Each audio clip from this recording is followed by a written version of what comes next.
છોટાઉદેપુર જિલ્લામાં અંતરિયાળ વિસ્તારોમાં પાણીની સમસ્યા ઊભી થઈ છે। ભર ઉનાળે પીવાના અને સિંચાઈના પાણીનો પ્રશ્ન ઊભો થયો।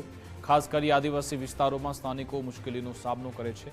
ઓલી આંબાના ખેડૂતો પોતાના ખર્ચે કૂવો ઊંડો કરવા મજબૂર બન્યા। નોલેજ ડેમ પાણીથી છલોછલ છે, પરંતુ કેનાલ મારફતે પાણી નથી પહોંચતું, તેથી ખેતરો સુકાઈ રહ્યા છે અને ખેડૂતો ચિંતિત બન્યા છે। નાલેજ ગામ ડેમનો પ્રશ્ન હતો। હવે પાણી ખેડૂતો માટે મળતું નથી। આગલા વર્ષે એવું કીધું કે નાલેજ ગામ ડેમ આપણે ઊંડો કરવાનો છે, ત્યારે પાણી કેવું શિયાળામાં છોડી દીધું કોતળમાં, કોઈને કામ લાગ્યું નથી। ને આ વર્ષે બી એવું આશા હતું ખેડૂતને કે પાણી મળશે તો પાડ રિપેરિંગ થઈને પાણી અમારે આગળ તો સોના જેવું ભરીને પડ્યું છે, પણ હવે કરવું શું?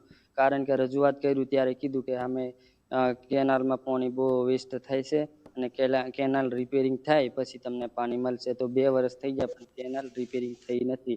તો એવી ખેડૂતોને માંગ છે કે કેનાલ તાત્કાલિક રિપેરિંગ કરે અને પાણી બધાને મળે। તો અહીંયા અમારે ડેમમાં તો એમ જ ફૂલ પાણી છે, પણ કેનાલોમાં નથી, એટલે અમારે ખેતીનું નાતે બધું નુકસાની થઈ ગયું। એટલે અમારે હવે છેલ્લે બહાર મજૂરી કરવા જવાની બી વારો આવી શકે, કારણ કે નુકસાન જ એટલું થયું કે અમારી માંગ એવી છે કે વહેલી તકે કેનાલો રિપેરિંગ થાય, ખેડૂતોને બધાને પાણી મળે। કૂવો તો ખોયદો જ છે, હાલમાં 25-30 હજારનો ખર્ચો કર્યો છે, પણ કૂવામાં બી તળિયે જ પાણી છે, એટલે અધૂરો પાક થાય એવું છે। છોટાઉદેપુર જિલ્લામાં સિંચાઈના 11 તળાવ છે। તળાવનું પાણી ખેતરો સુધી પહોંચે તે માટે કેનાલો બનાવવામાં આવી, પરંતુ વર્ષો જૂની કેનાલ જર્જરિત હોવાથી પાણી પહોંચી રહ્યું નથી। પાણીનું જળસ્તર નીચું જતા જગતના તાત સંકટમાં મુકાયા। તંત્ર પાસે કેનાલનું રિપેરિંગ કરી પાણી છોડવા સ્થાનિકોની માંગ છે। સાથે જ ઉનાળામાં પીવાના પાણીનો પણ ગંભીર પ્રશ્ન ઊભો થયો છે। ઓલિયાંબા ગામમાં તલાવ છે, તો એ તલાવનું પાણી આવી શકે એવું છે। સંગ્રહ બી બહુ છે, પણ કેનાલનો ઠેકાણો નથી।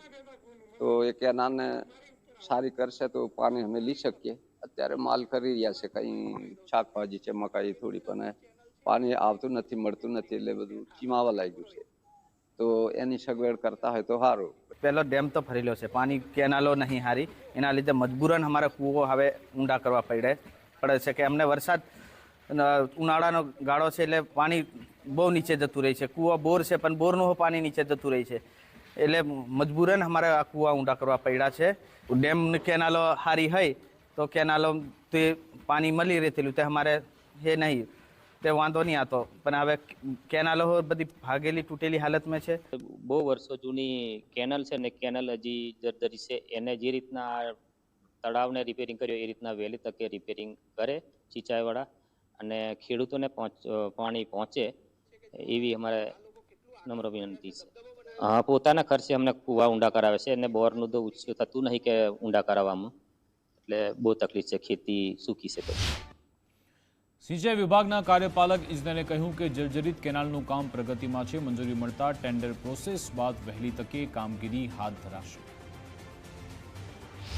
કેનાલની જર્જરિત કેનાલો છે એનું કામગીરી પ્રગતિ હેઠળ, એટલે કે એની સૈદ્ધાંતિક મજૂરી મળીને અત્યારે એ સરકારશ્રીમાં ડીટીપીની મંજૂરી હેઠળ છે। ડીટીપી મંજૂરી મળ્યાથી એની કામગીરી ટેન્ડર પ્રોસેસની કામગીરી કરીને એને વહેલી તકે કામગીરી ચાલુ કરવાની તજવીજ કરવામાં આવશે। એ બધું જ કામ એની અંદર કવર થઈ જાય છે।